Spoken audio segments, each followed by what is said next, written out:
2:14 a.m., a cut too clean to be an accident. 4 inches along the ribs, the work of someone who knew exactly where to put the blade to cause pain without killing. No name, no insurance, no police portent name, Mr. V outside the curtain. 2 men in black suits stood guard like they were guarding a nuclear launch code, polite enough to make your skin crawl. He brought the needle to the wound. No anesthetic, the man said. Low voice, thick with some foreign accent. Not a complaint.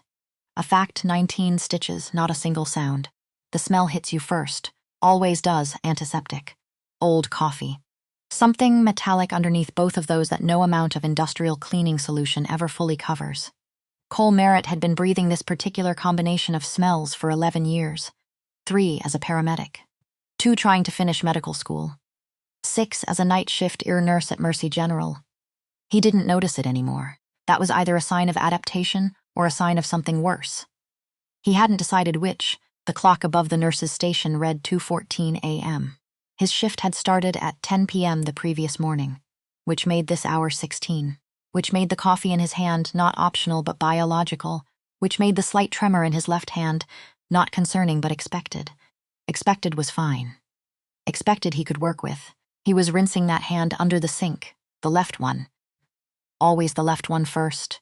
Old habit from paramedic days. You always started with the hand that touched the patient.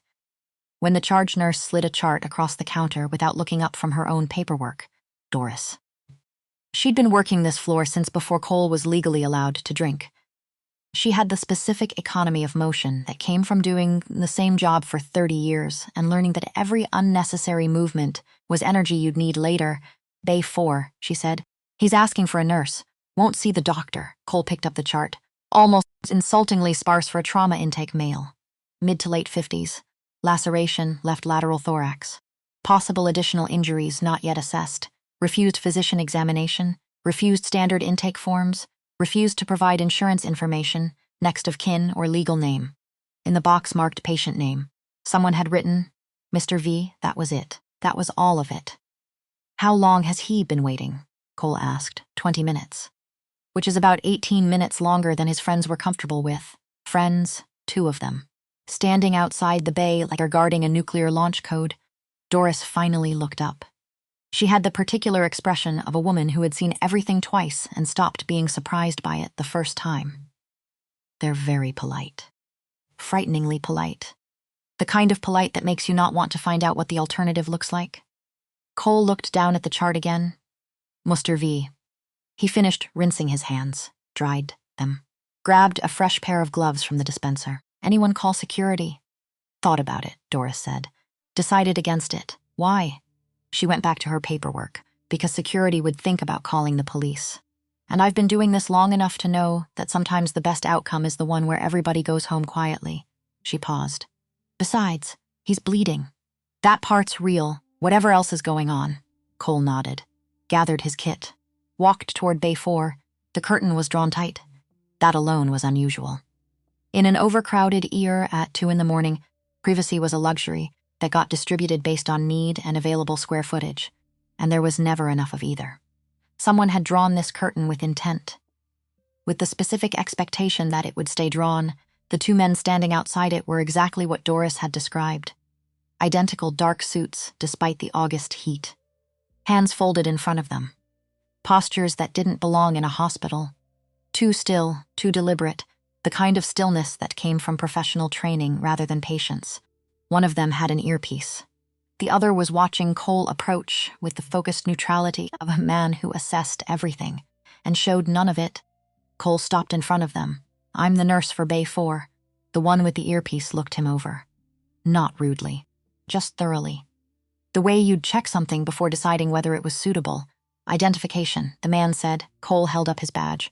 The man looked at it, looked at Cole, stepped aside. No words, just movement. Like a door opening. Cole pushed the curtain back. Later, when he tried to describe this moment, he couldn't do it properly. Not because it was complicated. Because it was simple in a way that felt significant. The way certain things are simple. A key turning in a lock, a light coming on in a dark room. The man sitting on the edge of the gurney was not what Cole expected. He had expected loud. He had expected aggressive, territorial, the posturing that came with whoever felt the need to bring armed escorts to a Tuesday night emergency room. He had seen that before. He knew what it looked like. It looked like performance. Like men who needed other men to see them being powerful, because otherwise they weren't sure it was real. This was not that. The man sat with his back straight and his hands flat on his thighs. His jacket, charcoal, expensive in the way that didn't announce itself, was folded neatly on the chair beside him, placed there with the care of someone who noticed details. His shirt was white, had been white. The left side of it was soaked through with red that had begun to dry at the edges and was still moving in the center. He was maybe 58, 60 at the outside, silver hair combed back from a high forehead. A face that was all angles and history, the kind of face that had been through things and didn't pretend it hadn't. Gray eyes. Not cold, exactly. More like measured. Like a man who had decided a long time ago how much of himself he was willing to let other people see, and had gotten very good at staying on the right side of that line. He looked at Cole the way you'd look at someone you'd already made a judgment about. Calm, certain, waiting to see if the judgment would hold. I requested a doctor, the man said, low voice. Accented, German or Eastern European somewhere in the foundation of it, softened by what sounded like decades in English. He said it the way you'd state a fact, not the way you'd lodge a complaint. Cole stepped fully into the bay. Let the curtain fall closed behind him. I know, he said. I'm what you've got tonight, the man studied him. Not the aggressive staring down that came from insecurity. The quiet assessment of someone who had evaluated a lot of people in a lot of situations and had learned that the first 30 seconds usually told you everything that mattered. Cole met his eyes and didn't look away. He wasn't being defiant. He just didn't feel the particular need to look anywhere else. Name? The man asked. Cole Merritt. He set his kit on the side table, reached for a fresh pair of gloves. And you're Mr. V. Something shifted at the corner of the man's mouth. Not quite a smile. More like the recognition that something mildly amusing had just happened, Dante, he said, like he was deciding to give it in the moment. Like a small concession made for reasons he hadn't fully worked out yet. All right, Dante.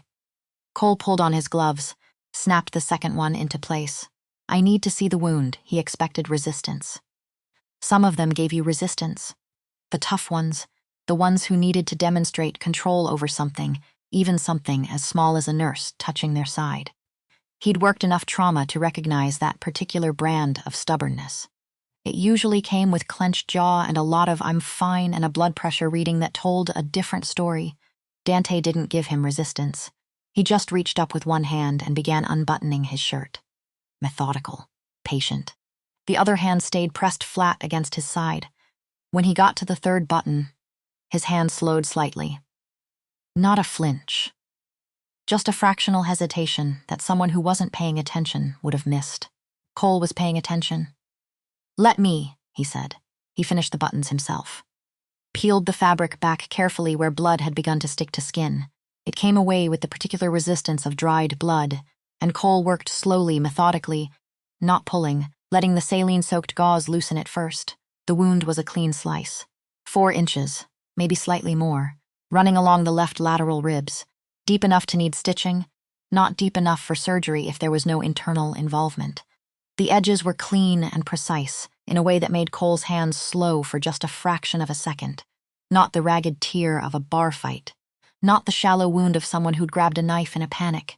This was the cut of someone who knew exactly where to put a blade. He filed that away. Didn't say anything about it. Next to the fresh wound, lower and older, was a scar. Small, circular, puckered at the edges. The scar of a bullet wound that had been treated adequately but not particularly carefully. Field conditions, Cole guessed. Or a situation where getting the best care hadn't been the top priority at the time. He filed that away too. This needs stitching, he said. What happened? Dante looked at him steadily. Knife. I can see that. I mean the circumstances. Does it matter for treatment purposes? Fair question, actually. It helps me assess infection risk, Cole said. Bar fight versus kitchen accident versus something else. Different bacteria, different environments, different protocols. Dante considered this with what appeared to be genuine deliberation, like a man who'd been asked for information and was deciding how much of it was actually necessary to give. A knife, he said again, a very sharp one. Handled by someone who knew what they were doing, Cole absorbed that. Didn't react? All right, he said. He began cleaning the wound. Saline first, then antiseptic. Dante's jaw tightened once at the antiseptic contact. Not a sound, not a complaint, just that small, controlled acknowledgement that pain existed. This is going to need local anesthetic before I stitch, Cole said, reaching for the syringe. No, it's standard. No needles. Cole looked up at him. Dante looked back. Absolute. Certain. Not the refusal of someone who was afraid of needles. More like a man who had decided a long time ago what he was and wasn't willing to accept, and needles were somewhere on the list. Cole set the syringe down. Reached for the suture kit instead. Then this is going to hurt. Most things do, Dante said. Simple, factual. The observation of a man who had long since made his peace with that particular truth. Cole worked in the way he always worked. Quietly. Methodically. He'd learned suturing from a paramedic trainer who'd once told him that the quality of a stitch had nothing to do with speed and everything to do with consistency. Each one the same distance from the last. Each one the same depth. The same tension on the thread. His grandmother had told him almost exactly the same thing about sewing. Different context. Same principle. He'd thought about that often over the years. Dante didn't move, didn't make a sound. His breathing stayed even, controlled in a way that required effort, which Cole could tell, but he didn't show the effort. He just breathed. In and out. Slow. Deliberate, and he watched Cole's hands. Not anxiously.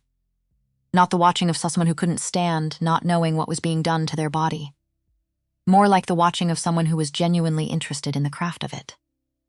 A craftsman watches another craftsman work. Your technique is precise, Dante said, after the fourth stitch. Cole tied off the fifth. Thank you. Where did you learn it? Paramedic training, mainly. Some of it from medical school. He paused, moving to the sixth. Some of it from my grandmother. Actually, she was a seamstress for 40 years. Taught me to sew before I could write my name. A sound from Dante's chest. Not quite a laugh. Something adjacent to one. She probably didn't anticipate this particular application. No, Cole said. I don't imagine she did. He tied off the seventh. Started the eighth. You said some of it from medical school, Dante said. That's right, not all of it. You didn't finish. Cole's hands didn't pause, didn't hesitate. He tied the eighth stitch with the same measured motion as the 7 before it. No, he said. I didn't finish. He didn't offer anything else. And Dante, to his credit, didn't push. They went back to the particular silence they'd established. Not uncomfortable, not companionable, exactly. Something in between. The silence of two people who had both learned that most things didn't actually need to be said out loud. 11 stitches in, the curtain moved. Cole didn't look up, but he registered it. One of the suited men slipped inside, the one without the earpiece, and crossed to the gurney in 3 efficient steps. He bent the waist and spoke directly into Dante's ear, too low for Cole to catch the words. The language wasn't English, something European, consonants that belonged to German or Dutch or something adjacent to one of those spoken quickly with the clipped rhythm of urgency. Dent's response was 2 words, also not English. His jaw had tightened, the suited man withdrew, back through the curtain. Gone, Cole tied off the 12th stitch. Started the 13th problem, he asked. Conversational. Not pressing, a complication, Dante said. His voice had shifted slightly, still controlled. But something underneath the control had changed, tightened. Nothing that affects the situation here. Cole nodded, didn't believe that entirely, but didn't say so. He worked through 13, 14, 15. Dante's breathing stayed even, but Cole could feel, through his gloved fingertips against the skin above the wound, a slight change in muscle tension. Like a man who had just been reminded of something he needed to be somewhere else for, and was running the math on how quickly he could make that happen. Almost done, Cole said. 16, 17, 18. He tied off the 19th and last stitch, leaned back slightly, looked at the line of sutures with the objective eye of a man checking his own work, consistent. Clean, good spacing. His grandmother would have been annoyed that she'd taught him to sew and he'd ended up here, or maybe not. She'd been a practical woman who believed that skill was skill, whatever you used it for. Done, he said. He reached for the bandaging materials. Dante watched his hands with the same focused attention he'd maintained through the whole procedure. You need to keep this dry for at least 48 hours, Cole said, applying the sterile dressing. Change the bandage daily. No strenuous activity. Nothing heavier than 10 pounds. He pressed the tape down along the edge. The sutures should come out in 10 days. You'll need to see a doctor for that. Or come back here. I don't come back to hospitals, Dante said. You came to this one. Necessity, Dante said. Not preference. Cole finished securing the bandage. Stripped off the outer gloves. Reached for the antibiotic instructions. I can write you a prescription. I have resources. Of course you do. Cole looked at him directly. You need antibiotics. That's not optional. The wound is clean, but the conditions under which you sustained it. He paused, choosing words carefully. The environment matters. Infection is a real risk, I understand, Dante said. I told you. I have resources, and Cole believed him. Whatever else this man was or wasn't, he didn't look like someone who left details unmanaged. Dante began buttoning his shirt. One-handed, careful around the bandage. Cole watched him struggle with the third button from the top and had the impulse to reach forward and help, and then didn't, because the man hadn't asked for help, and there was something about asking for help that this man clearly had a complicated relationship with. He got the button himself. Moved to the next one, he reached into the inside pocket of his jacket. The folded one, still on the chair, untouched throughout the whole procedure, and withdrew a money clip. The bills in it were not small denominations. He counted out several without looking at them. Held them out to Cole. For your time, he said, and your discretion. Cole looked at the bills, looked at Dante. It's not a bribe, Dante said. The gray eyes were steady, clear. You treated me. This is payment, a pause. And compensation for the particular nature of the patient. Cole should have refused. Protocol was clear on cash payments and the situations in which they were offered, and this was definitively one of those situations. He knew it. He was aware of it with the specific awareness of a man who was about to do something he couldn't fully justify. He took the money. He didn't look at how much it was. He put it in his jacket pocket and looked back at Dante. No record of this visit, Dante said. Not a question. Cole said nothing. Which was, he supposed, its own kind of answer. Dante stood, and Cole registered again, as he had when Dante first came in, though the attention had been on the wound rather than the man, just how physically present this man was. 6'2", maybe 6'3". Not the bulk of someone who lifted weights for vanity. The denser, harder build of a man who had used his body for practical purposes for a long time. Even with the injury, even at whatever age he was, he stood like he occupied space with intention. He shrugged into his jacket. Winced once, small and controlled, when the motion pulled at the fresh stitches. Adjusted the lapels, and then he looked at Cole with something Cole couldn't quite name. Assessment, yes. But something else underneath it. The look of a man who had made a decision about something and was in the process of accepting that decision. You're good at this, Dante said. It's what I do, Cole said.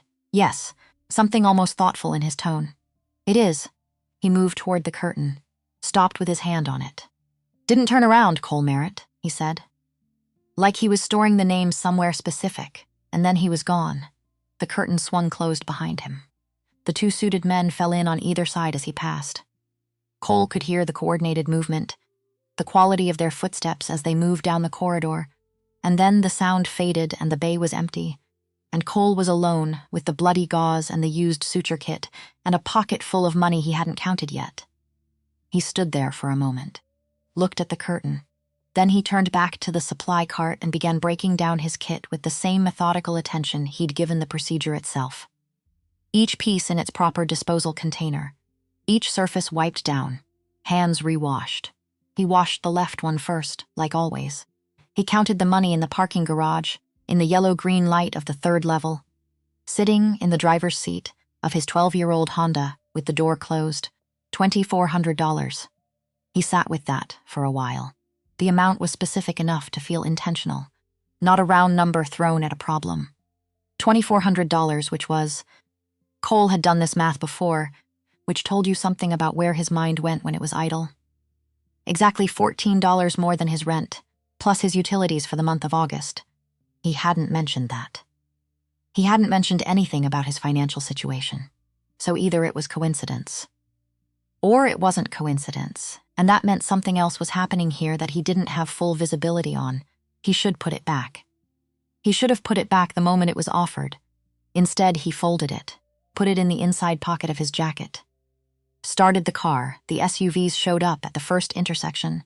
He noticed the first one, because it was the only other vehicle on the street at 2:47 a.m., and it was moving at exactly the speed he was moving. When he turned right onto Fenmore, it turned right. When he slowed for the yellow light at Calder Street, it slowed. He noticed the second one at the Calder Street intersection. Coming up behind the first, same make, same color, windows tinted past the legal limit for daylight hours, Cole drove the rest of the way home at a steady pace. Not faster than he normally drove. Not slower. He didn't turn on the radio. He just drove and watched and thought. His apartment building was a 7-story brick building on the corner of Fenmore and Alton that had been built in 1961 and had been in a state of permanent almost renovation for as long as Cole had lived there. The lobby door lock worked. The elevator worked most of the time. The heat came on when you asked it to and stopped when you asked it to, which was more than Cole could say about some of the other things in his life. He parked in the lot on the Alton side. Got out. Walked to the entrance. The first SUV parked at the curb on Fenmore. The second pulled up behind it. No one got out. The engines went quiet. The vehicles just sat there like a pair of very well-dressed questions he hadn't asked for. He went upstairs. His apartment was on the 5th floor. 504. The door had a deadbolt and a chain lock and a small crack in the upper right corner of the door frame that the building management had been meaning to fix since 2019. Inside, living room that was also the dining room that was also the home office. A kitchen just large enough to cook in if you didn't mind your elbows, occasionally touching the refrigerator. A bedroom with a window that faced the Alton side of the building. He stood at that window and looked down at the street below. Both SUVs were visible from this angle, still parked, still quiet. The windows reflected the streetlights back at him like dark mirrors. He watched them for a while. Then he took the money out of his pocket and put it on the kitchen counter. Didn't put it in his wallet. Didn't put it in the drawer. Just left it there on the counter like an object whose category hadn't been determined yet. He made a cup of coffee he didn't particularly want and stood in the kitchen and drank it. On the shelf above the television, between a small clock and a collection of medical textbooks he'd kept from school, was a photograph. 5 inches by 7. The frame was simple. He'd bought it at a drugstore 2 weeks after the funeral because he hadn't owned any frames that fit that size. Carol Merritt, née Baxter. His wife of 11 years, dead of ovarian cancer at age 44. She was laughing in the photograph. She laughed easily. It had been one of the things about her, the speed of it, the way something funny would hit her and her face would go before she could stop it. He had always been slower to laugh, more deliberate, and she used to say that was why they worked. He kept her from laughing at things that weren't actually funny, and she kept him from spending too much time being serious about things that didn't deserve it. He looked at the photograph for a while, then he looked away. He finished the coffee, washed the cup, put it in the drying rack. He had a shift at 10 a.m. If he slept now, he could get 5 hours. 5 hours wasn't sufficient, but it was functional. You could be functional on 5 hours. He'd been functional on less. He changed out of his work clothes, got into bed. Turned off the light. From the window on the Alton side, there was no direct view of the Fenmore side street where the SUVs had parked. He couldn't see them from the bed, but he knew they were there. He lay in the dark and knew they were there, and thought about a man who'd said very little and meant all of it, and had a wound that had been made by someone who knew exactly where to put a knife. He thought about the $2,400 on his kitchen counter. He thought about the 19 stitches he'd placed, with a technique his grandmother had started teaching him when he was 7 years old, and how she used to say that a stitch wasn't done when you finished it. It was done when the thing it was holding together had healed. He didn't sleep for a long time. He was scheduled off the next day. He spent it the way he spent most of his days off. The laundromat in the morning, groceries in the afternoon, a walk along the riverfront that he had started taking after Carol died because her doctor had told him at some point, gently. In the way doctors said things gently when they were actually saying something hard. That the grieving spouses often neglected their own physical health. Cole had decided that if he was going to do anything about that, walking was the thing he had the most control over. He walked, he thought. He watched the river. The SUVs weren't visible when he came out of the building. They weren't following him to the laundromat or the grocery store. Either they'd decided he wasn't a concern, or they were better at following people than he was at spotting them. He bought food. He did his laundry. He walked. He thought about the wound. About the precision of it. A very sharp knife, handled by someone who knew what they were doing. Dante had said that like it was a neutral fact, like weather. Like the kind of thing a man described, not because it surprised him, but because it was simply what had happened. Cole had been a paramedic in situations that were bad enough to teach him the difference between a wound made in chaos and a wound made in something else. In deliberation, in knowledge, this was the second kind, someone close to this man. Someone who knew where to put a blade for maximum damage without immediate lethality. Someone who had access to him. Cole put it away. It wasn't his problem. He had treated a patient. The patient had paid and left. Whatever the rest of it wasn't his. He ate dinner, watched television without watching it, went to bed at 10, at 2:47 a.m. He would notice afterward the particular symmetry of the time. Something slid under his door. He heard it before he was fully awake. A soft sound. Plastic on hardwood. He lay in the dark for a moment, oriented himself, and then got up. In the thin light from the hallway coming under the door, he could see it. A phone. Sleek and black and unmistakably expensive. The kind of object that had been placed deliberately rather than dropped accidentally. He stood there looking at it. Then he picked it up. The screen lit immediately. One contact in the directory. No name. Just a number and a text message, already open, already displayed. Infection. I need someone with skilled hands. Not someone with credentials. Cole read it twice. He stood in his apartment in the dark with a phone that wasn't his, reading a message from a man he had spent 40 minutes with in an ER bay 36 hours ago and was not going to think about again. He thought about the wound, about the precision of it. He thought about the $2,400 still sitting on his kitchen counter, which he had not put in his wallet and had not spent and had not returned. He thought about Carol, about the photograph on the shelf, about the way she used to say that he kept her from laughing at things that weren't funny, and she kept him from being serious about things that didn't deserve it. He thought about the fact that his apartment was very quiet, that it had been very quiet for 5 years, that he had gotten used to the quiet in the way you got used to things you didn't actually prefer, but couldn't change.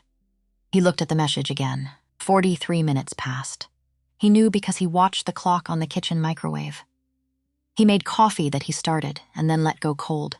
He sat at the kitchen table and he thought about what he was, and what he did, and what he owed to people he barely knew, and what he owed to himself, and whether those two things had to be in conflict. Carol had been the one who could always tell when he'd already made a decision and was just working up to admitting it to himself. She had a word for it. She called it pre-deciding. She'd say, "Cole, you've pre-decided. You're just doing the paperwork now." At 3:31 a.m., he picked up the phone. He typed, "How bad?" The response came in under 30 seconds. "Bad enough that my men are concerned." Cole sat with that. Men who carried themselves like those two men in the ER bay, not concerned easily. Not concerned at things that didn't merit concern. He typed, "What antibiotics do you have access to? Whatever is required. The question is administration and monitoring." Cole put the phone down on the table. Picked up his cold coffee. Put it back down without drinking it. He looked at the photograph on the shelf. He picked up the phone. Hour? Another pause. Slightly longer this time. A car will come to you. 45 minutes. Cole set the phone down. Went to the bedroom, changed into clothes. Came back out and picked up his medical bag. A habit from his paramedic days. A large black canvas bag he'd carried since training, with the compartments he'd organized himself and reorganized twice since then until they were exactly right. He checked it by feel in the low light. IV supplies, suture kit, antibiotics, sterile dressings.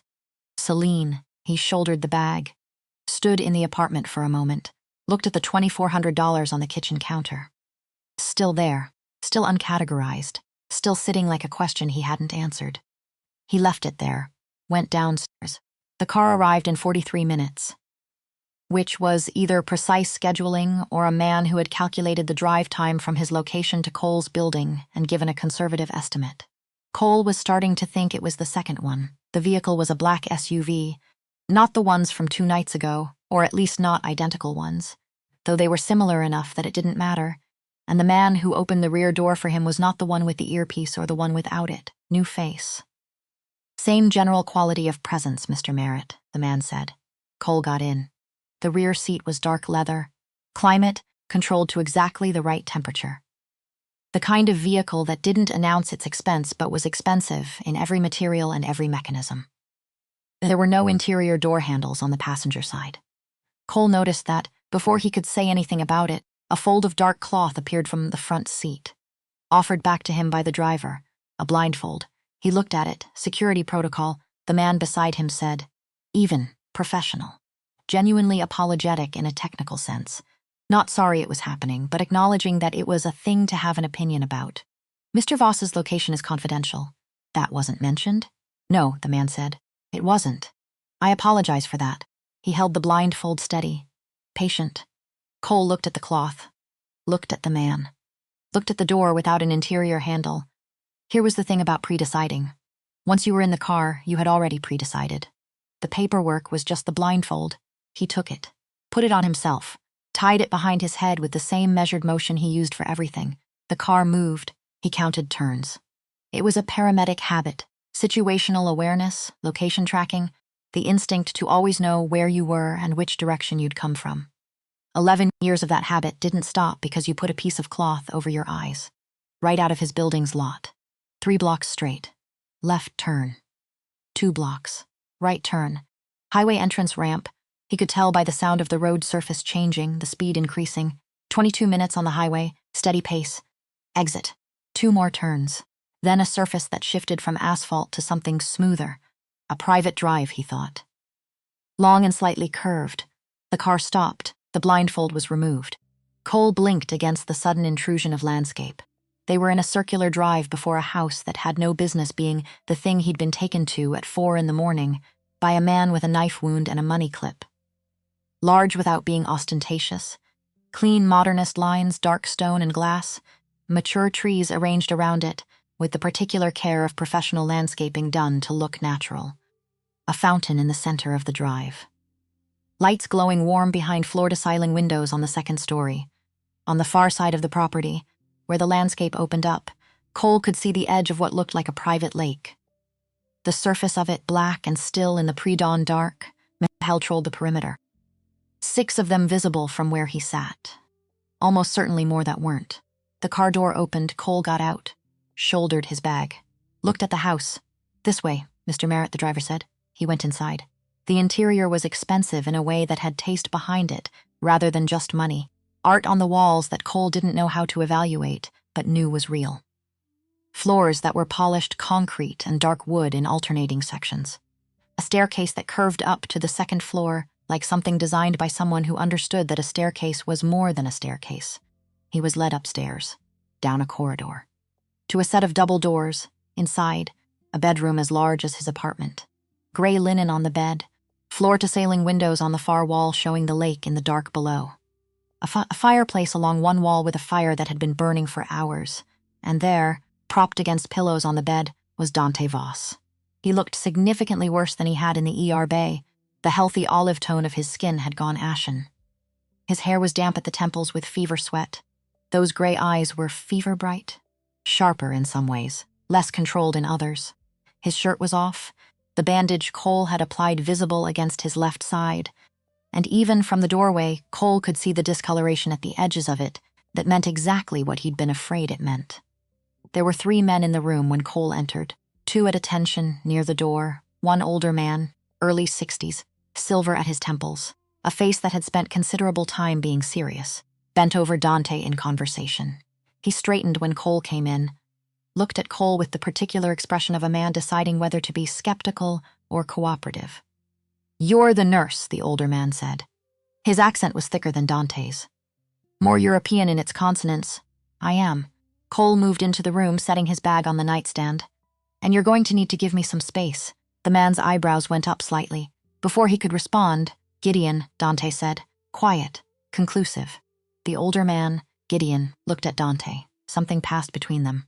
Then he gestured to the other 2 men, and all 3 of them moved toward the door with the coordinated efficiency of people who had responded to that particular tone of voice many times. The door closed. Cole pulled on gloves, approached the bed. Dante watched him with those fever-bright eyes. "I told you," Cole said, beginning to remove the soiled bandage. "You told me to keep it dry and avoid strenuous activity," Dante said. That's right, a pause. Circumstances made both of those difficult to achieve. Cole peeled the last of the bandage back and looked at what was underneath it. He breathed out slowly through his nose. The incision was surrounded by angry, inflamed tissue. The skin around it was hot and red and beginning to mottle in the pattern that meant the infection had moved beyond the surface. There was discharge at the lower edge of the wound, yellowish, which was exactly as bad as it looked. He pressed gently at the tissue to the right of the incision. Dante's jaw tightened. His breathing caught for half a second before he controlled it again. "This is septic adjacent," Cole said. "Blunt." "Because the situation called for blunt? If we don't get ahead of this in the next few hours, you're looking at septic shock." Dante absorbed this. His expression didn't change significantly. "How concerned should I be?" "You should be in a hospital," Cole said, which was both the most honest answer he had and the least useful one, and he knew both those things when he said it. "That's not an option, I know." Cole was already reaching for the IV kit. "Then let's talk about what is an option." He examined Dante's arm for a vein. His skin was hot and dry, dehydrated on top of everything else, which was both predictable and concerning. "When did you last drink water?" "This morning." "What time this morning?" A pause. "Yesterday morning." Cole found the vein, slipped the catheter in on the first attempt, taped it down, reached for the saline bag and improvised an IV stand using the floor lamp by the bed, adjusting the height, hanging the bag from the arm of it with the particular problem-solving improvisation of someone who'd done field medicine in conditions where the equipment available was whatever happened to be in the room. "You're severely dehydrated," he said. "The infection plus the dehydration plus whatever activity you've been conducting for the past 48 hours." He connected the saline line and adjusted the drip rate. "Puts you in a category of not great." "Define not great," Dante said. "For anyone else, I'd be on the phone with an ambulance right now." Dante looked at the IV line attached to his arm, then at Cole. "But you're not." "I'm not," Cole said. He prepared the antibiotic injection. Broad spectrum. "The kind that bought time while you figured out what specifically you were dealing with." "I'm going to have to reopen this wound," he said. "Clean it properly. The infection has to have somewhere to drain. I won't close it again tonight. We need to monitor it first." He looked at Dante directly. "This is going to be significantly more uncomfortable than the first time." "You said that the first time," Dante observed. "I was right the first time." Something almost like a smile. "There and gone, then proceed," Dante said. Cole worked for the better part of an hour. He removed the sutures he'd placed in the ear bay. He debrided the infected tissue. Methodical, thorough, the kind of work that required a steady hand and a tolerance for the particular sounds and sensations of it. Neither of which was something you were born with, both of which were something Cole had developed over years of working in conditions that were worse than this one. Dante did not make a sound. This was not the white-knuckled stoicism of a man suppressing pain. Cole had seen that. The gripped bed rail, the locked jaw, the breathing that went ragged around the edges of control. This was different. This was a man who had reorganized his relationship with pain at some point in his life, and had arrived at a kind of acceptance that wasn't the same as not feeling it. He felt it. Cole could see that in the small shifts of his expression, the fractional changes in his breathing. He just didn't treat it as an emergency. Cole found himself thinking, with the part of his mind that continued to process things, even when his hands were busy elsewhere, that this was a particular kind of character. Not toughness exactly. More like a man who had decided what was worth reacting to and what wasn't, and had applied that standard so consistently for so long that it had stopped requiring effort. He cleaned the wound, packed it with antibiotic-infused gauze, applied a fresh dressing. "I won't suture this tonight," he said. "Your men are going to need to change this dressing every 6 hours. I'll show them before I leave." Dante's eyes had drifted for the past 20 minutes. The combination of infection, dehydration, and 2 days of inadequate rest catching up with him in the way those things eventually caught up with everyone, regardless of how much you'd decided not to let them. "You'll stay," he said. Cole looked up from the dressing. "To monitor the response to the antibiotics," Dante said. Not a request. More like a statement of the logical conclusion he had reached and was presenting as such. "I have work tomorrow night," Cole said. "Call in." "I can't. Just." "You can," Dante said. He shifted slightly against the pillows. Winced once, small and controlled. then looked at Cole with an exhausted directness that was oddly more persuasive than any argument he might have made. The antibiotics need monitoring. The infection needs monitoring. You know this, Cole did know this. That was the problem with being in his profession. You always knew enough to make the thing you already wanted to do sound medically justified. He stood there for a moment, looked at his patient, looked at the medical situation that was, by any reasonable assessment, a situation that required overnight monitoring. He pulled the armchair from the corner of the room to the side of the bed, sat in it. 2-hour vitals checks, he said. Acceptable, Dante said, his eyes closed. Cole sat in the chair in the large quiet room and listened to the sound of the fire and watched the slow rise and fall of his patient's chest and thought about absolutely nothing for a while. Outside the floor-to-ceiling windows, the sky above the lake was beginning to change at its lowest edge, the particular dark blue that preceded everything else. That shade that only existed for 20 minutes before it became something else. Cole watched it for a while. Then he checked his patient's pulse, his temperature, his blood pressure, all of them worse than they should be. All of them better than they had been an hour ago. Better was something. He wrote the numbers in the small notebook he kept in his bag, dated and timed the entry, put the notebook back, sat in the chair, watched the sky change. The blue deepened, then shifted toward gray, then began, barely, at the very edge of the lake, to show the first thin line of something that might eventually become morning. Cole sat in the chair and stayed. He woke up in a chair that cost more than his first car. That was the first thought. Not where am I? Not what happened. Just the specific, absurd recognition that the leather beneath him had the particular give of something handmade. Cole Merritt, 48 years old and sleeping in a chair that cost more than his first car. The fire had burned down to coals. The room was dim and warm. Outside the floor-to-soiling windows, the lake was steel gray under a sky that hadn't decided what it was yet. Somewhere between night and morning. That uncertain hour, he checked his watch. 6:14 a.m. He'd slept 3 hours, maybe slightly more. He checked his patient. Dante Voss was awake. Had been awake, from the look of it, for some time. He was lying with his eyes open, watching the ceiling with the expression of a man who had been having a conversation with himself and wasn't entirely happy with how it was going. You should have woken me, Cole said. His voice came out rough. He cleared it. You needed the sleep. Dante's voice was steadier than it had been the night before, still rough at the edges, still clearly a man running a fever, but more present, more controlled. Your hands shake when you're tired. I noticed at the hospital. Cole looked at his hands. They weren't shaking now.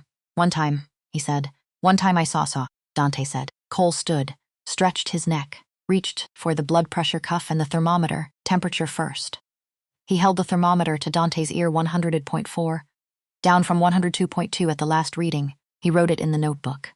Didn't say anything yet. Blood pressure. Pulse, both better than last night. Not good. Better. The antibiotics are working, Cole said. I assumed.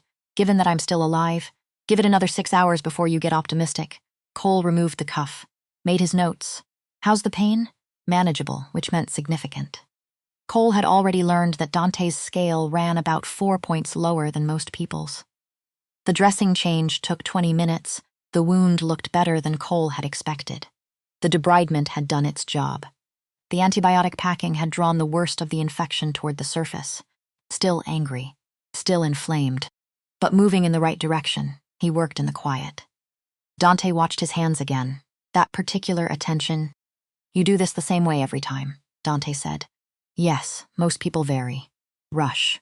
Cut corners when they think no one's watching. Most people aren't watching themselves closely enough. Cole tied off the last piece of gauze packing.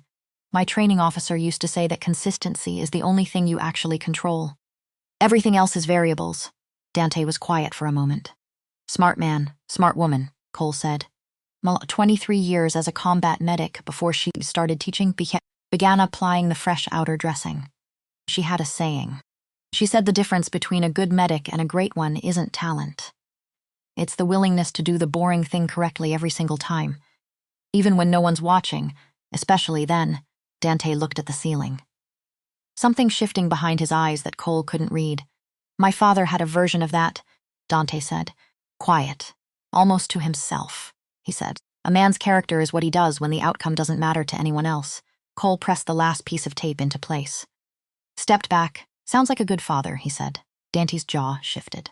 Small movement. He was. A pause. For a while, Cole didn't push on that. He packed away the dressing materials, made his notes. Gideon appeared at the door at 7:30, moving with the particular efficiency of a man who had learned to be useful at any hour. He carried a tray, coffee, something that smelled like eggs, 2 cups, 2 plates. He set the tray on the table near the window without being asked. Looked at Cole with the measured assessment he'd given him the night before. Skeptical but not hostile.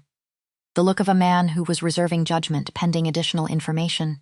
Cole poured 2 cups of coffee. Set one on the nightstand.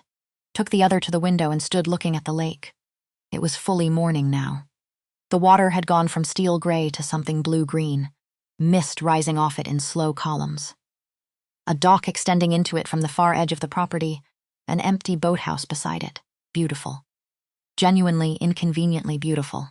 He drank his coffee and thought about Carol. She would have loved this view. She had been a person who noticed beauty and said so out loud, which he had always found slightly embarrassing, in the affectionate way that you found things embarrassing when they were part of someone you loved.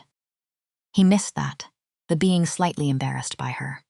It had taken him 2 years after she died to understand that what he missed wasn't just her, it was who he was when she was around. The specific version of Cole Merritt that only existed in relation to Carol Merritt. That version had been gone for 5 years. He drank his coffee, looked at the lake, said nothing about any of it. At 8:15, Gideon came back. He didn't knock. He came in and closed the door and stood near it, with his hands folded in front of him, and looked at Cole with an expression that had changed. Not the reserved assessment from before. Something more serious. "There's a matter we need to discuss," Gideon said, in English, which Cole understood from the pattern of communication he'd observed was deliberate. If Gideon wanted to exclude him, he'd have spoken to Dante directly in that other language. He was choosing to include Cole, which meant whatever was coming, Cole was part of it, whether or not he wanted to be. Dante set down his coffee cup, looked at Gideon. Gideon reached into his jacket pocket. He removed a small object and held it out in his palm, black, rectangular, smaller than a matchbook. Cole knew what it was before Gideon said anything. He'd seen them before, used in vehicles, in luggage, in equipment. A GPS transmitter, compact, high-end, the kind that could be activated remotely and ran on a battery that lasted weeks.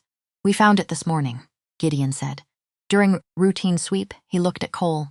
"Inside the inner lining of your medical bag." The room went very still. Cole looked at the device in Gideon's palm, his medical bag. The black canvas bag he'd carried since paramedic training, bag he'd had for 11 years. The bag that went everywhere with him, to the hospital, to the grocery store, on his walks along the river, to Mercy General on the night shift, where a man named Mr. V had needed 19 stitches and refused anesthetic. He thought back, the shift before that one. He'd set the bag down in the break room. The new security guard, the one he hadn't seen before, overweight, apologetic, making a show of doing his job, had asked to check it, said it was a new protocol, something about updated hospital security policy. He'd held the bag, looked through it. Handed it back, Cole said. There was a security guard. Gideon's eyes sharpened. "When?" "Beginning of my shift. The night I treated." Cole stopped. 2 nights ago. He said it was a new policy. He held the bag for maybe a minute. Gideon looked at Dante. Dante was looking at the device with an expression Cole couldn't fully read. Controlled, precise, but something underneath it. Something that was the opposite of surprised. "Brennan Haas," Dante said. "Flat, factual." Gideon nodded. Cole looked between them. "Who is Brennan Haas?" "A man," Dante said, "who understood that coming directly at me was no longer an option." He looked at Cole, not with accusation, with something more complicated. So he found a different angle. Cole thought about that. The security guard who hadn't been there before. The specific timing of the knife wound, a very sharp blade, handled by someone who knew what they were doing. The money that was exactly enough to cover his monthly expenses. The phone under his door, all of it. "He knew I would lead you here," Cole said. I knew I would want you here," Dante said, which is not quite the same thing. That distinction landed somewhere Cole didn't fully examine right away. "So I was bait," he said. Gideon started to say something. Dante stopped him with a small motion of his hand. "You were a variable that became useful to him," Dante said. "In my world, that's not unusual. What's unusual is that I allowed it. You allowed it. I made a decision that created an opportunity for him. The gray eyes didn't flinch from Cole's. That's my responsibility, not yours. Cole looked at the device in Gideon's palm, the small black rectangle that had been sitting in the lining of his bag for 48 hours, tracking every move he made, every route he walked, every place he went, including here. Does he know where we are? Cole asked. He knows the general area, Gideon said. The device sends coordinates, not images. Our counter-surveillance was activated the moment we found it. He paused. He knows you came here. He doesn't know the specific layout, the specific number of men, but he knows Dante is here. He already knew that. He's known for some time. Gideon's expression was the flattest Cole had seen it. That's not the problem. Then what is? Gideon looked at Dante again. Dante said, the problem is that he now knows I let a civilian close to me, which tells him something he didn't know before. Cole waited. That I'm not entirely thinking straight, Dante said. Simple, direct, with the particular self-awareness of a man who could look at his own decisions clearly even when the looking wasn't comfortable. Silence. Then, Cole said, are you? Dante looked at him. Thinking straight, Cole said, are you? A long pause. The fire crackled once. Outside, a bird crossed the lake surface and was gone. Less than usual, Dante said. The rest of the morning moved in the particular way of a day where something significant has been discovered, and everyone is still deciding what to do with it. Gideon showed 2 of Dante's men the dressing protocol. Cole stood in the room and walked them through it twice.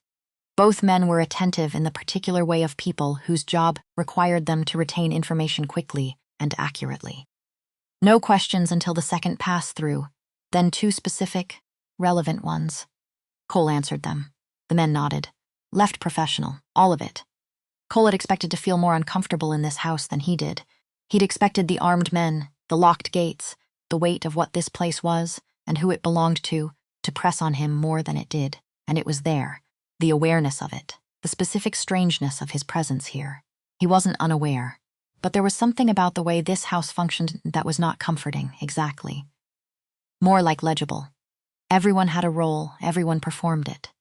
The efficiency of it was its own kind of order, and Cole had spent enough years in enough chaotic environments to understand that order, whatever its source, had its own pull. He spent the morning monitoring. Vitals every 2 hours. Notes in the notebook. Adjustments to the IV drip rate as the first saline bag ran out and he hung a second. Dance slept in stretches. Woke. Reviewed documents Gideon brought him. Slept again. At noon, a woman named Nadia brought lunch to the room. For both of them. Without being asked, which meant someone had given her that instruction. She was perhaps 30, dark hair, precise in her movements. She set the tray on the table and looked at Cole with an expression that was neutral in the way that takes practice. Is there anything else you need for the patient's care? She asked. Another saline bag, Cole said. And if someone can find me a proper IV stand, I'd appreciate it. The floor lamp is working, but it's not ideal. She left. Came back in 11 minutes with both. The IV stand was adjustable, medical grade, exactly the right kind. Cole looked at it. You keep medical equipment on hand, he said to Dante. It seemed prudent. Dante said, from the bed. He hadn't looked up from the document he was reading. Given the nature of my work, Cole set up the stand, moved the saline bag. This isn't the first time you've needed this kind of setup. No, but you still came to the hospital. A pause. Dante set the document down. The knife wound was different, he said. The others, I knew what they were. A knife to the lateral ribs at that angle. In those conditions, I couldn't assess the depth myself. I needed someone who could, and you chose Mercy General specifically. Dante looked at him. Not surprised that Cole had gotten there. Just waiting, Gideon told me, Cole said. This morning. Before you were awake, the gray eyes moved to the window. The lake. The midday light off the water. Gideon talks more than he should, Dante said. He thought I deserved to know. And, do you? I think that's a question you already have an answer to, Cole said. Or you wouldn't have chosen my hospital. A long silence. The kind that had weight in it. I'd seen your record, Dante said finally. Professional record. You have a specific combination of training that's uncommon. Paramedic field experience, near-complete medical education, ER nursing. He paused. The skill set of a doctor in the role of a nurse. That's not why, Cole said, not aggressive. Not accusatory. Just certain. Dante looked at him. That's part of it, Cole said. But you have people on your payroll who have that. You have a doctor. What's his name, the one who cleared you for limited activity this morning? Vega, Dante said. Slightly careful. You have Vega. So that's not the whole reason. Cole sat in the armchair, folded his hands. What's the rest of it? Dante was quiet for long enough that Cole thought he wasn't going to answer. Then, 3 years ago, there was a funding initiative, a private endowment. Anonymous, he paused. For the oncology department at Mercy General, Cole went still. The endowment was designated for late-stage research, Dante continued. Equipment acquisition, staff retention, his voice was even, factual. It came through a foundation that I control. Cole looked at his hands. The oncology department at Mercy General, where Carol had received her final 4 months of treatment. Where the nursing staff had known her name by the end. Where a doctor named Okonkwo had sat across from Cole in a small office and said the words he'd known were coming and felt like a wall falling on him anyway. Why? Cole asked. His voice came out quieter than he intended. The department was underfunded, Dante said. They were losing senior researchers. Equipment was outdated. It affected outcomes. A pause. There was a researcher there, a woman. Her team had treated someone I owed a debt to. Her work mattered. I made sure she had the resources to continue it, not for Carol. Not because of Carol. Just the same place. The same department. A different reason. Coincidence. Or the universe's particular sense of humor. Cole sat with that for a while. Did you know about? He started. No, Dante said. I knew your professional record. I looked into your background when I decided on the hospital. I saw that you'd left medical school. That your wife had died. A pause. I didn't know the specific department. Cole nodded, slowly, looking at his hands, strange. The whole thing was strange, the specific, terrible coincidence of it. And underneath the strangeness, something else. Something he didn't want to look at directly yet. He looked at it anyway. For 3 years, Cole had sat with the particular helplessness of knowing that the place where Carol died had been understaffed, underfunded. That the research that might have found something, extended something, changed thing, had been hampered by the ordinary indignity of not enough money. He'd sat with that helplessness because there was nothing he could do about it. And this man, for a completely separate reason, in a completely different context, had done something about it. Not for Cole, not for Carol. But it had reached them anyway. The way things sometimes did. He didn't say any of this. He picked up his notebook, made a note about the IV rate, set it back down. The antibiotics are doing what they should, he said. Your temperature has dropped nearly 2 degrees since midnight. Dante looked at him for a moment, then at the window. Good, he said. At 3 o'clock, Gideon came in and spoke quietly to Dante in that other language. Cole had started to place it more precisely. Dutch-inflected German, maybe. Or something from a region where those 2 languages had been neighbors long enough to blend at the edges. He didn't understand the words. But he'd gotten good at reading the emotional content of conversations, and this one was businesslike. No urgency. Planning when Gideon left, Dante said, There will be a meeting tonight. Cole looked up from his notebook. A negotiation, Dante said. With Brennan Haas, tonight. The timing isn't ideal, Dante said. With a detachment that suggested he found this more ironic than concerning. But he set the terms. And waiting gives him more information about my condition than I want him to have. You're running 100-degree fever, Cole said. I'm aware. You had septic-adjacent infection 18 hours ago. Also aware, Cole set down his pen. Going into a negotiation with Brennan Haas in your current physical state is suboptimal, Dante said. I know. He shifted it against the pillows, winced once. Small. But the alternative is worse. What's the alternative? Dante looked at him with the particular expression of a man deciding how much to explain versus how much to simply ask to be taken on trust. Cole recognized the expression. He'd worn it himself, in different contexts. But the same calculation behind it, the alternative, Dante said, is that Brennan Haas concludes I'm weakened enough to move against directly. And then we have a different kind of meeting. One with a much higher body count and significantly less conversation. Silence, I'll stay tonight, Cole said. Dante looked at him. To monitor your recovery, Cole said. Flatly, clinically, while you're at this meeting. And when you get back, he picked up his pen again. Your temperature needs to stay under 101. If it goes over, we have a problem. Dante was quiet for a moment. All right, he said. Just that. All right. Like it was simple. Like it was settled. Cole made a note in his notebook about the 3 o'clock temperature reading. At 6 in the evening, Gideon knocked. "Mr. Voss needs to prepare," he said. Cole stood back, watched a process that was clearly practiced. Nadia appeared with clothing, dark suit, gray shirt, no tie. 2 men assisted Dante to the bathroom, waited, assisted him back. Cole observed the movement, the compensation Dante was making for the wound, the way he held his left arm slightly away from his body, the controlled deliberateness of each step. Managing. Functional, but the body was spending resources it didn't have to spare.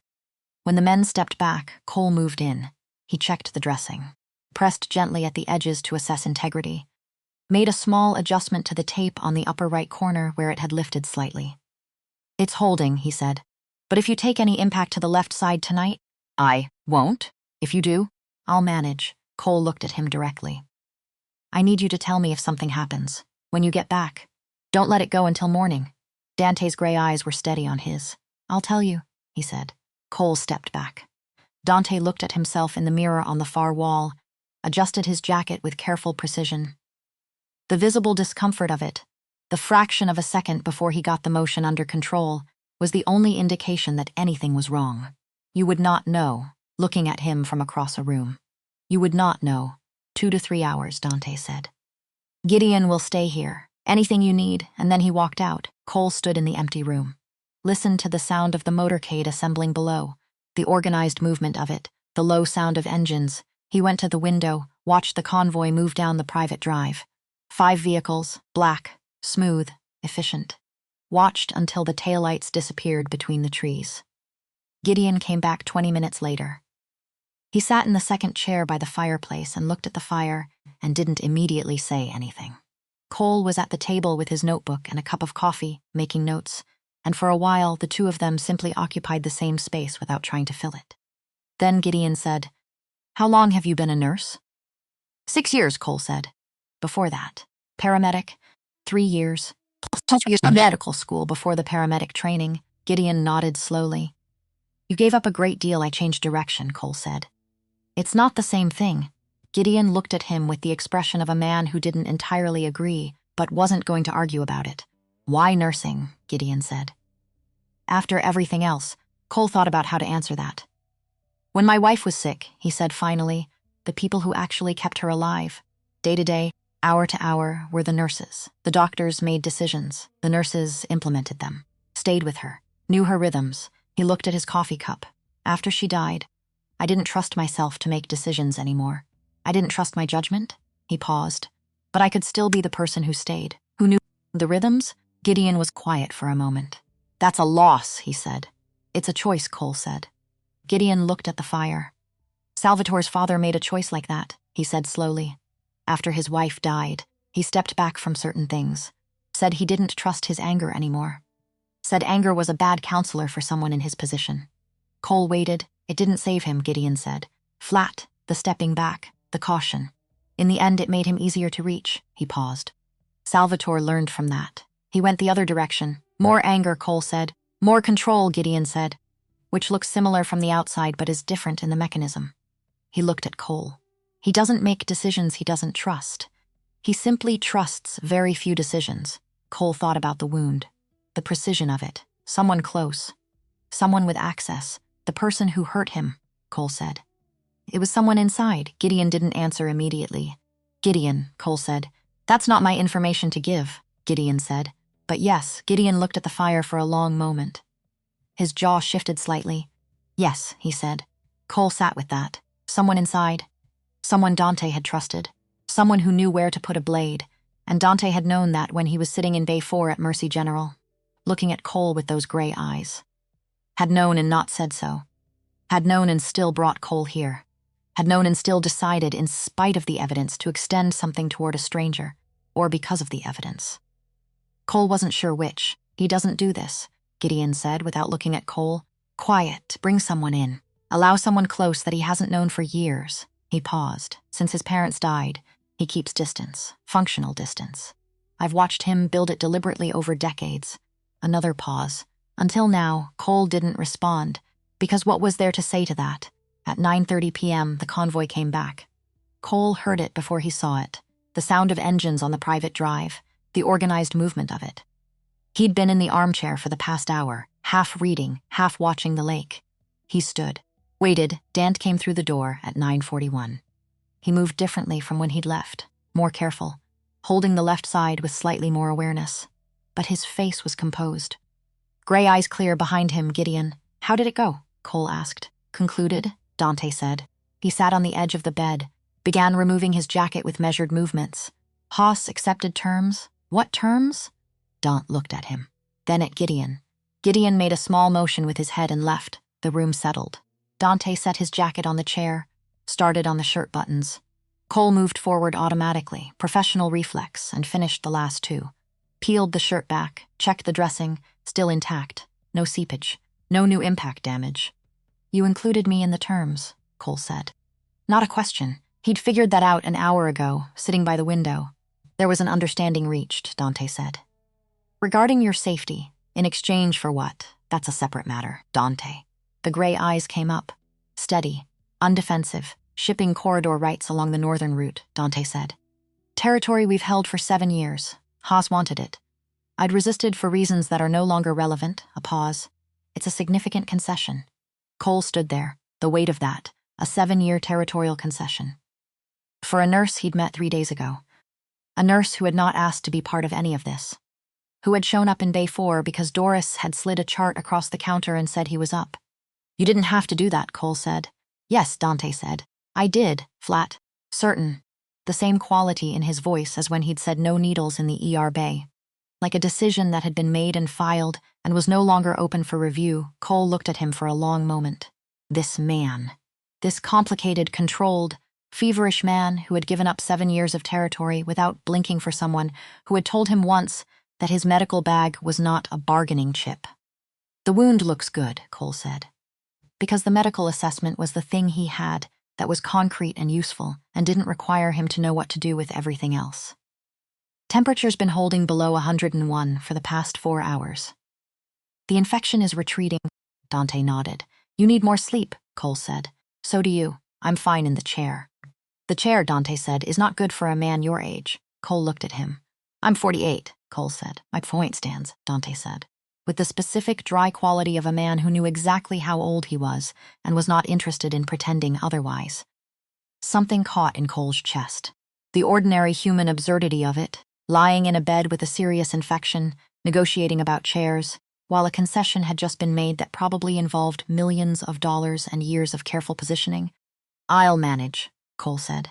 There's a guest room, Dante said. Nadia can show you. I need to be close enough to hear if something changes. Then sleep in the chair in the guest room, Dante said, which is at least a chair designed for sitting in rather than monitoring patients from. Cole looked at him. Dante looked back. All right, Cole said. He gathered his notebook, his bag. He stopped at the door. The man who hurt you, he said, without turning around. Is he still a problem? A pause. No, Dante said. Final. The kind of no that meant the question had been resolved in a way that wasn't going to be elaborated on. Cole nodded. Open the door, Cole, Dante said. He stopped. Thank you, Dante said. Quiet, direct. The 2 words landing with the particular weight of someone who didn't say them often and meant them entirely when they did.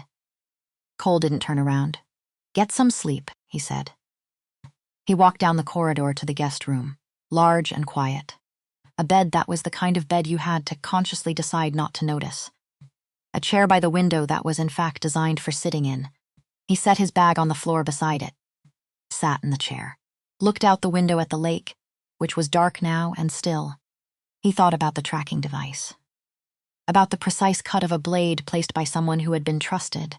He thought about an oncology department and a private foundation, and the specific, sideways way that things sometimes connected across distances you couldn't have anticipated. He thought about Carol. About the photograph. About the version of himself that had existed in relation to her, and the 5 years since, and the chair in his own apartment that he sat in at 2 in the morning when he couldn't sleep. This chair was better. He thought about that. And somewhere around midnight, without deciding to, he fell asleep. Morning came gray and quiet. Cole woke at 5:50. Old habit. The body that had learned to wake before it needed to and stayed with it. He went down the corridor, knocked on Dante's door, heard a voice. Went in. Dant was sitting up in bed. more color than the day before, eyes sharper. The specific quality of someone whose body had turned a corner in the night. Temperature? Cole asked. I don't have a thermometer, Dante said. I do. Cole opened his bag. Found it. You should always know your own vitals. I know my vitals, Dante said. My vitals are better. Let me decide that. He held the thermometer to Dante's ear, weighted 99.1. He wrote it down. Better, he said. Dante looked like he might say, I told you so, and chose not to. Cole checked the dressing, made the adjustments, hung the morning antibiotic dose on the IV stand. They didn't talk for a while. The morning came in through the windows. The lake lit up slowly as the sun cleared the tree line on the far shore. The mist rose in slow columns off the water. When do you want to go home? Dante said. Cole looked at him. Today, Dante said. You can go today. If you want. Not you have to go. Not I'm keeping you. If you want, Cole thought about the apartment, the counter where he'd left the money, the photograph on the shelf. One more dressing change, he said. And I want to see the temperature hold under 99 for 6 hours. Dante nodded. Then I'll go, Cole said. Dante nodded again. Looked at the lake. At some point, Nadia brought coffee. 2 cups without being asked. Cole drank his. Looked at the lake. Thought about nothing in particular, or tried to. The thing about pre-deciding was that you couldn't always tell when you'd done it. Sometimes you knew. You were sitting in the chair in your apartment, looking at a phone someone had slid under your door, and you knew. You'd already decided. You were just doing the paperwork. Sometimes you didn't know until later. Sometimes you were sitting in a chair in a room that wasn't yours, drinking coffee someone had brought without being asked, looking at a lake you hadn't known existed 3 days ago, and you realized at some point that the question wasn't whether you were going home. The question was what home meant now. He didn't answer Faf that question. He drank his coffee, waited for the temperature to hold. He got home at 2:17 in the afternoon. No blindfold this time. Gideon rode in the front seat. Didn't say much. Watched the road with the particular attention of a man who had learned to treat every route as something worth memorizing. Cole watched the city reassemble itself outside the window. The highway giving way to surface streets, the surface streets giving way to neighborhoods, the neighborhoods giving way to his. The corner of Fenmore and Alton, the brick building that had been in permanent, almost renovation since 1961. Gideon got out when the car stopped. Opened Cole's door. The locks were changed yesterday, Gideon said. New keys are inside. Taped to the kitchen counter. Cole looked at him. Security panel is active. Kozer's your wife's birthday. Cole went very still. Gideon met his eyes. Not apologetic. Not aggressive. Just direct. He thought you'd remember it without writing it down. Cole didn't say anything. He took his bag. Went inside. The apartment was the same. Exactly the same. Which was somehow both a relief and a disappointment. And he didn't want to think too hard about why. The new locks were obvious. The security panel by the door was discreet. Matte black, flush with the wall, the kind of thing a visitor might mistake for a light switch until they looked at it directly. Beside it, a small card with the activation instructions. On the kitchen counter, 2 new keys on a simple ring, a folded piece of cream-colored paper. And the $2,400, still there. Still on the counter where he'd left it 3 days ago. He stood looking at both items for a moment. The money and the letter. The thing that had started this, and the thing that was trying to make sense of it. He picked up the letter first, heavy paper. The same handwriting as the instructions Dante had given Gideon through the night. Upright, economical, no extra strokes.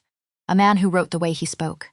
Exactly what was needed, nothing more. Cole, by the time you read this, you're home. Probably standing in your kitchen, which I haven't seen but can imagine, looking at this letter and the money and deciding something. I'm not going to tell you what to decide. Here's what I will tell you. You came into that ER bay and you looked at a wound and you saw a wound. Not the man. Not what the man represented. Just the medical problem in front of you. You treated it with the same precision and attention you'd give to anyone who needed it. I haven't experienced that in a long time. Being seen without the weight of everything else. I don't know what that's worth to you. I know what it's worth to me. The money on the counter is yours. Not for silence. Not for loyalty. For 3 days of professional care under circumstances that were not what you agreed to. You earned it. The rest, what happens next, that's a question I'm leaving with you. Not because I don't have an answer. Because your answer is the only one that matters, The number on the phone they gave you still works. It will keep working. Cole read it twice, then he folded it, put it on the counter beside the keys. The apartment was quiet the way it was always quiet. The specific quiet of a space that had been occupied by one person for 5 years. The quiet that had a shape to it, that fit around you like something tailored for a version of yourself you'd stopped noticing. He went to the window on the street below. One SUV. Just one this time. Parked at the curb half a block down, not threatening, just present, like a fact of the landscape. He stood at the window for a while. Then he went and made coffee, the good kind. The one indulgence he hadn't talked himself out of. He stood in the kitchen and looked at the photograph on the shelf, Carol, laughing at something. He couldn't remember anymore what the something was. He'd spent the first 2 years trying to remember. Now he just looked at the photograph and saw her laughing and let it be what it was without needing to reconstruct it. Well, he said, out loud. To no one, which was something he'd started doing about 6 months after she died. Talking to the photograph. His grief counselor had said it was healthy. Cole wasn't sure about healthy, but it was honest. And honest was the thing he'd settled on when everything else got complicated. I don't know what I'm doing, he told her, the coffee finished. He poured a cup, drank it at the counter. He slept for 10 hours, woke at 11 p.m., lay in the dark and looked at the ceiling of his apartment. Water stain in the upper left corner that the building management had been meaning to fix since 2020. A crack near the window that appeared every winter when the temperature dropped and disappeared every spring when it rose. Old building. Old problems familiar. He'd stared at this ceiling a lot in the past 5 years. In the first year, it was grief, pure and simple and crushing. In the second year, it was the specific grief of realizing that grief didn't actually get smaller. You just got bigger around it, and the ratio changed. In years 3 and 4, it was something quieter. The maintenance of a life, the going to work and coming home and making coffee and sleeping and waking and doing it again. Year 5 was harder to name. Year 5 was the year he'd started to notice the quiet as a quality rather than just an absence. The year the apartment had started to feel less like a temporary state and more like a permanent one. The year he'd caught himself thinking that this was fine, that this was enough, which was probably the most dangerous thought a person could have. Not I'm miserable, not I need to change something. Just, this is fine, because fine didn't go anywhere. Fine was the room you stayed in when you'd stopped looking for the door. He lay in the dark and thought about this. And then his phone buzzed. Not the burner phone, his actual phone. A number he didn't recognize but had the right area code. He stared at it for 1 ring. 2 rings. Picked it up, Mr. Merritt? A young woman's voice. Clear. A slight formality to it. The way medical students talked when they were trying to sound like they'd already graduated. This is Ren Voss. I'm sorry to call so late. I know it's an unusual hour. Cole sat up. Ren Voss. He'd gotten 3 emails from her over the past 1.5 years. A medical student who'd found his professional profile through an ER nursing forum, where he'd answered a technical question about trauma triage. She'd emailed him about a complicated case. He'd answered. She'd emailed again about something else. He'd answered again. Smart questions. The kind that showed she was actually thinking rather than just trying to confirm what she already believed. He'd never met her. Didn't know what she looked like. Just a name and 3 emails, and the sense of someone who was going to be very good at medicine if she didn't get discouraged somewhere along the way. Ren Voss, I remember you, he said. His voice came out steadier than he felt. How did you get this number? I got it from your professional profile, she said. The contact number there. Is this a bad time? No, he said. And then, carefully, where are you studying? Columbia, she said. Presbyterian. I'm in my third year. That tracked with the timing of the first email. Voss, I wanted to ask about something, she said. A triage decision I made last week. I've been second-guessing it, and my attending basically said I was right, but I wanted. She paused. I wanted a second opinion from someone outside the situation. Cole sat in the dark with the phone pressed to his ear. Ren Voss, 24 years old, give or take. Third-year medical student at Columbia Presbyterian, calling at 11 o'clock at night to ask about a triage decision she was second-guessing, the same instinct he'd had. The same specific discomfort with decisions made under pressure that you then had to live with. Tell me the case, he said. For the next 20 minutes, she walked him through it. Precise, organized, appropriately uncertain in exactly the right places. He listened. Asked 3 questions. She answered each one without fumbling. Smart, genuinely smart. The kind of clinical thinking that was harder to teach than any technical skill. Your decision was right, he said when she finished. Your attending was right to confirm it. But the second guessing, he paused. Don't lose that. The second guessing is what keeps you honest. A pause on her end, that's what my father says. She said. He says the most dangerous thing is someone who stopped questioning themselves. Cole looked at the ceiling. He sounds like a smart man, Cole said. He is, she said. He really is. A moment of easy silence. The kind that had found its natural resting point. Thank you, Mr. Merritt, she said. Cole, he said. You can call me Cole, a slight warmth in it. Thank you, she ended the call. He sat in the dark for a long time, Ren Voss. 3rd-year medical student. Daughter of Dante Voss. Who did not know what her father did. Who called at 11 o'clock at night because she was second-guessing a decision and wanted to get it right. Because she had the instinct to keep questioning herself. Because her father had told her that was the most important thing.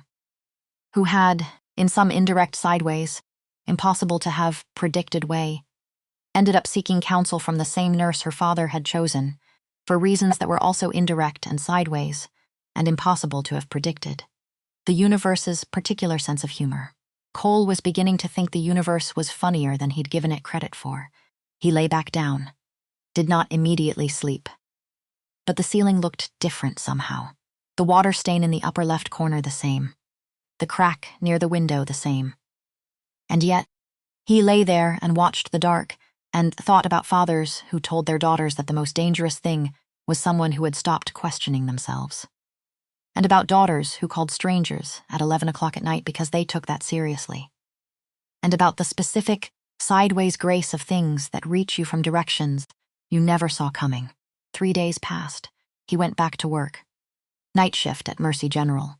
Bay 4 was occupied by a man with a broken wrist when he came on, and then a woman with chest pain that turned out to be severe anxiety, and then a teenager with a laceration above his left eye that needed 6 stitches. Cole treated them all with the same measured attention. Same consistency. Same left hand first under the sink. Doris didn't ask about his absence. She'd been told influenza, and she'd accepted influenza with the specific professional discretion of a woman who had been doing this long enough to know which questions to ask and which ones to leave alone.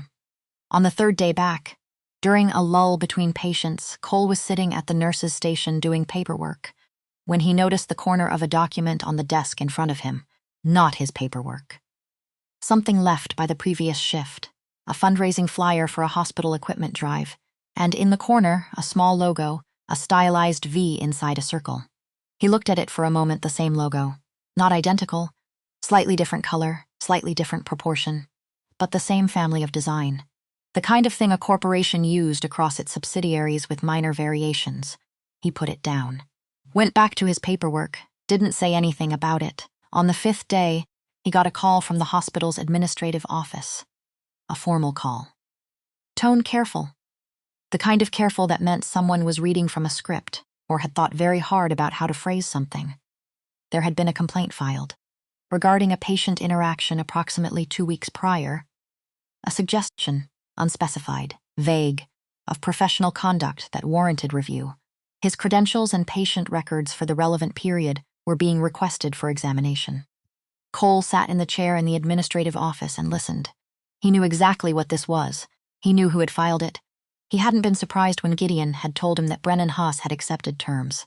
He had been, not naive, exactly, but perhaps hopeful in a way he didn't usually allow himself, that accepted terms meant resolved.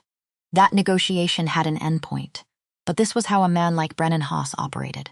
Not frontally, not directly, through the systems that other people trusted, through the forms and the processes and the polite procedural language of professional review boards. This was the message.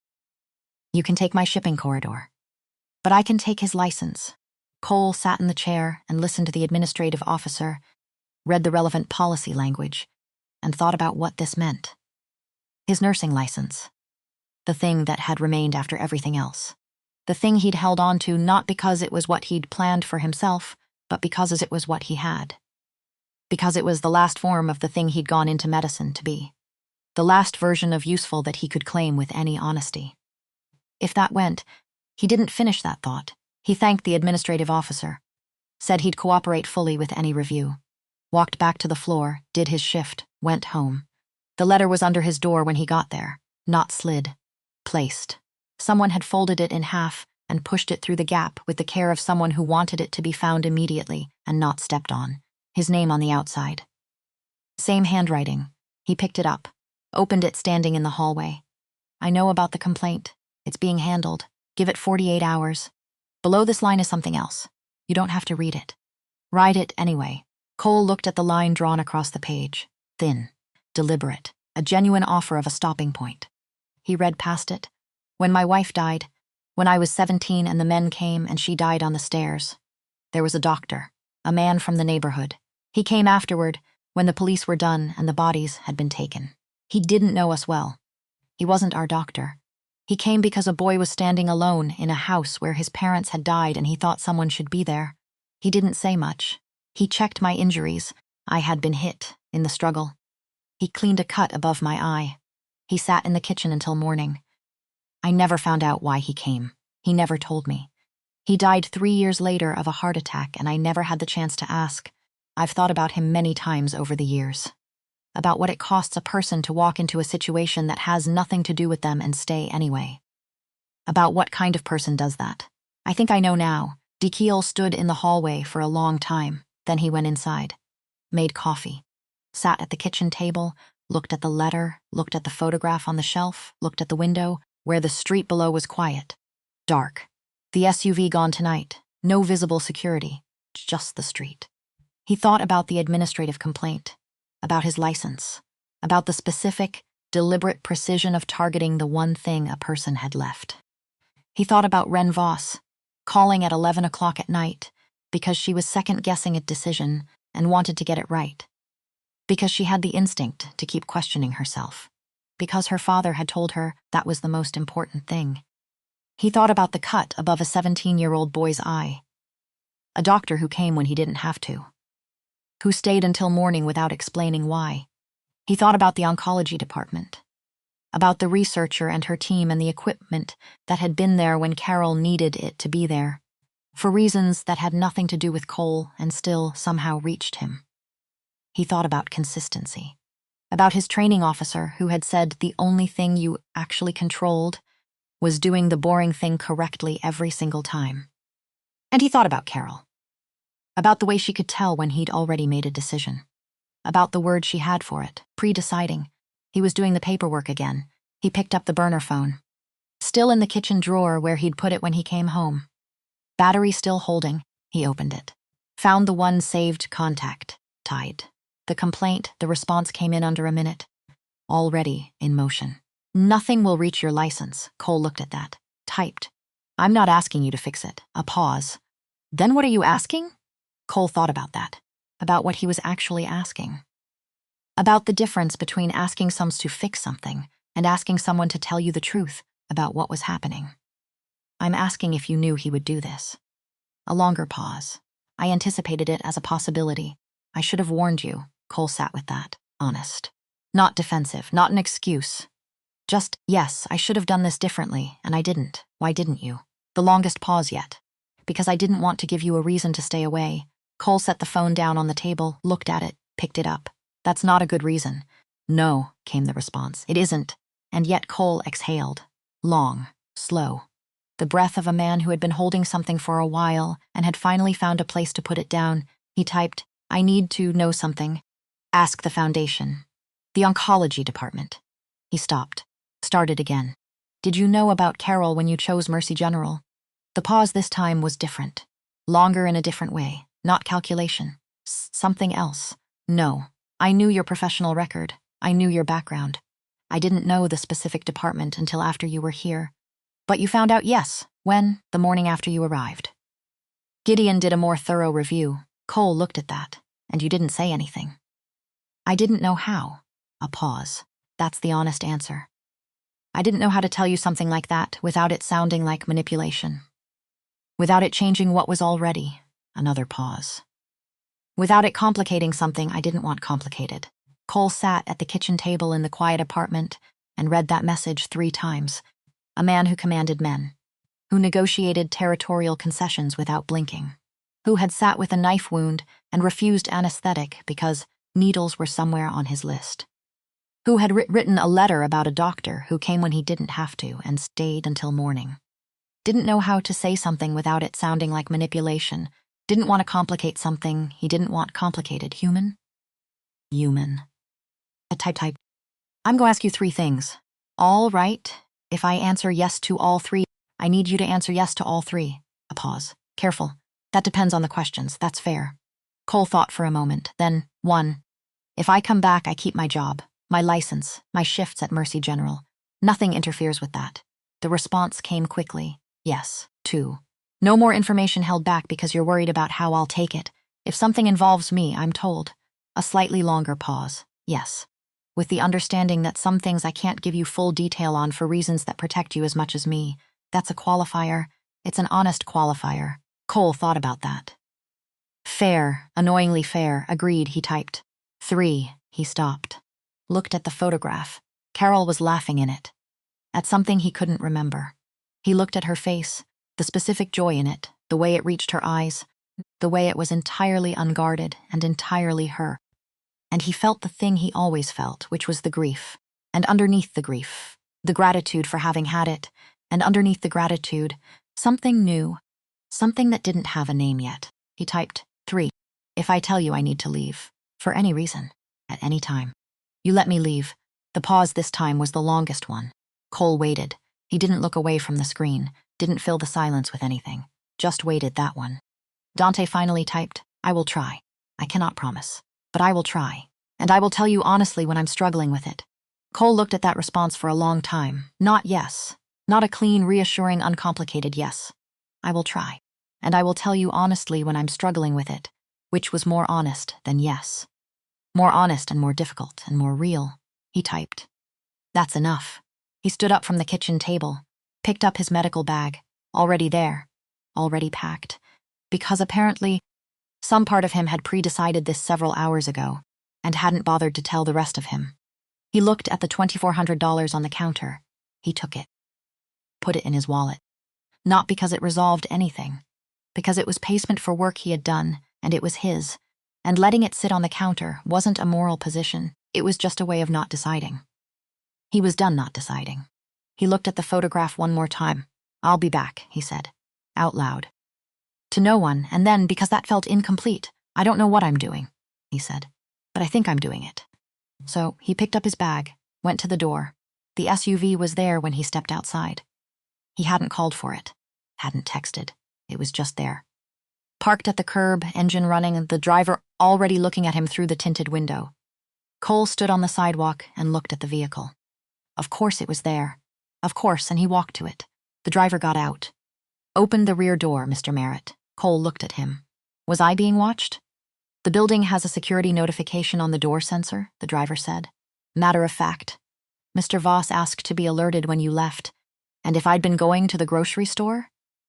Then I would have driven alongside you at a respectful distance and you would have found it irritating. Cole looked at him. The driver looked back. Neutral. Professional. With the very faint quality of a man who understood that something mildly funny had just happened and was choosing not to show it. Cole got in the car. No blindfold this time. He watched the city pass outside the windows. The familiar streets giving way to unfamiliar ones, then to the highway, then to the long curve of the private drive through the pines. The fountain in the circular drive. The house with the floor-to-ceiling windows, the lake beyond it, visible from the approach. Black and still in the 4 a.m. dark, he got out. Shouldered his bag. Gideon was at the front door. Not surprised. Not making a thing of it. He's awake, Gideon said. Of course he is, Cole said. Gideon stepped aside. Cole went in. He didn't knock on the bedroom door. He just opened it. Dante was in the armchair by the window, not in the bed. In the chair Cole had moved from the corner days ago, facing the lake, with a glass of water on the table beside him and a document in his hand that he had clearly stopped reading some time ago. He looked up when Cole came in, gray eyes. Clear. The fever had broken completely by the look of it. The specific quality of a man whose body had finished its fight and come out the other side. the color back in his face. The lines around his eyes no longer drawn with exhaustion, he looked like himself, whatever that meant.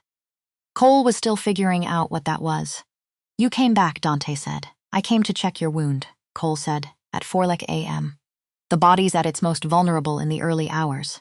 "Everyone knows that." Dante looked at him. The corner of his mouth moved. "Just slightly. Sit down, Cole." Cole sat in the other chair. The one that wasn't as good as the one Dante was in, but was still significantly better than the armchair he'd spent 2 nights in. He set his bag on the floor. Didn't immediately open it. They sat for a moment. The lake outside. The last of the night above it. The first gray edge of something at the horizon that might eventually be dawn. "The complaint will be withdrawn by morning," Dante said. "My people are all ready." "I know," Cole said. "You told me. I wanted to confirm. I know." Silence. "You read past the line," Dante said. "You knew I would." "Yes." He looked at the lake. "I was counting on it." "Which is possibly still manipulation." "Possibly," Cole said. "Or it's knowing your audience." Dante looked at him. Something in his expression that Cole was starting to be able to read. The thing that came through when the control let up slightly. Not weakness. More like permission. The specific quality of a man allowing himself to be seen in a way he had spent decades making sure not to be. "Why did you come back?" Dante said. Not aggressively, genuinely asking. The way a man asked a question he actually wanted the answer to. Cole looked at the lake, at the gray edge getting slightly lighter at the horizon. "I've been living like I'm waiting for something to end," he said, "for 5 years. Not consciously, not like I wanted it to end. Just going through the motions of being alive while some part of me was somewhere else." He paused. Waiting for a feeling that never came back, Dante didn't say anything, just listened. With the full, undivided attention of a man who had decided this was the most important thing happening right now. Which was? Cole noticed this, the quality of being listened to that way, which was something. "Rarer than it should have been, I came back," Cole said, "because 3 days ago I stopped waiting." He looked at Dante. "I don't know what that means yet. I don't know what this is, or what it's supposed to be. But I was done staying in the apartment waiting for something to be over." Dante was quiet for a moment. "That's a clean enough answer," he said. "I have conditions," Cole said. "I know. You sent them. You agreed to 2 of them. I agreed to all 3, Dante said. The third one I agreed to honestly, which is different from agreeing to it easily." Cole nodded. That distinction mattered. The difference between a man who said yes because yes was easy, and a man who said I will try and I will tell you when I'm struggling with it, because that was the truth. The truth was harder. It was also the only thing worth building anything on. "I need to check your wound," Cole said. "Of course you do. Don't take that tone." "What tone?" "The amused tone. The one you do when you're making fun of me without technically saying anything funny." Dante looked at him. The corner of his mouth moved again. Slightly further this time. "I don't know what you're referring to," he said. "Right." Cole stood, reached for his bag. "Take off your shirt. This is a recurring theme with you. It's a medical assessment. Every time we interact, you immediately ask me to take off my shirt, because every time we interact, you've done something to injure yourself." Cole pulled on his gloves. "It's almost impressive. The consistency of it." Dante unbuttoned his shirt with both hands this time. Which was, Cole noted this clinically, in the way he noted everything, significantly easier than it had been 3 days ago. Full range of motion returning. Good sign. He peeled back the bandage. The wound was healing, cleanly, the edges coming together the way they should. The inflammation reduced to a thin line of pink that would fade to a scar over the next few months. Cole examined it carefully, pressed at the surrounding tissue. No heat, no discharge, no sign of residual infection. "Good," he said. "This is actually good. I have an excellent nurse," Dante said. "Had," Cole said, past tense. "You're past the point of needing active nursing care." A pause. "So what are you now?" Cole pressed the fresh dressing into place, smoothed the tape with his thumb. "I don't know yet," he said. Honest, straightforward. Without apology for not having an answer, Dante looked at him. "Neither do I," Dante said. With the same honesty, the same lack of apology, Cole stepped back, stripped his gloves. Outside, the gray edge of the horizon had lightened further. Not dawn yet, but moving toward it. The lake coming slowly into color, the black of 4 a.m. shifting toward the deep blue that preceded everything else. "There's a guest room," Dante said. "I know. I slept in the chair in it for 2 nights." You could sleep in the bed, I could, Cole said, or Dante said, and stopped. Cole looked at him. Dante looked at the lake. At the water and the lightning sky and the mist beginning to rise off the surface in slow columns, the way it did every morning, the way Cole had watched it do from the chair in the corner, while his patient slept and he made notes in a notebook and pretended he wasn't thinking about things. Or you could stay in here, Dante said. There's enough room. And he stopped again. Started again. I'd like you to stay in here, just that. Not a command, not a manipulation. Not the particular way powerful men phrased things to make them feel like choices when they weren't. Just a man, tired and healing and more honest right now than he probably intended to be. Saying a true thing simply, Cole looked at the chair, at the bed, at the window and the lake, and the lightning horizon. He thought about the photograph on his shelf. About Carol laughing at something he couldn't remember anymore. About year 5. And the specific quiet of an apartment that had stopped feeling temporary and started feeling permanent. About a doctor who came when he didn't have to and sat in the kitchen until morning. All right, Cole said. He put his bag on the floor, moved the second chair slightly, sat in it, not the bed. Not yet. That wasn't where they were yet, and he wasn't going to pretend it was. But in the room, in the chair. Present, Dant looked at him for a moment, then looked back at the lake. They sat together. The fire from the night before was long out. The room was cool and still.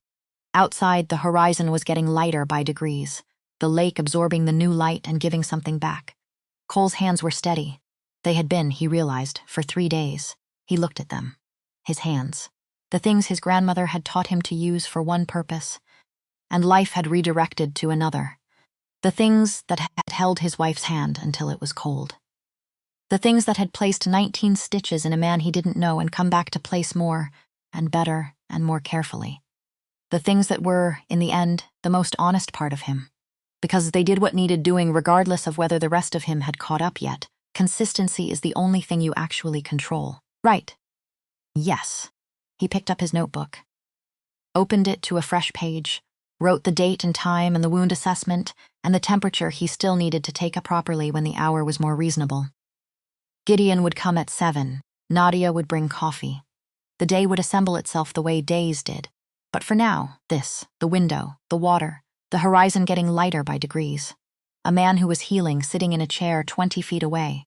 And Cole Merritt, 48 years old, with his notebook open and his handwriting steady, watching the morning come in. Not waiting for something to end, just here, which was, he thought, enough. Which was, he thought, a beginning. The first thin line of actual light broke over the far tree line and lay itself across the surface of the lake. Gold. Specific. Irreversible, and Cole wrote the date in his notebook and started the page, like he was planning to fill it. Like there were more pages after this one, because there were.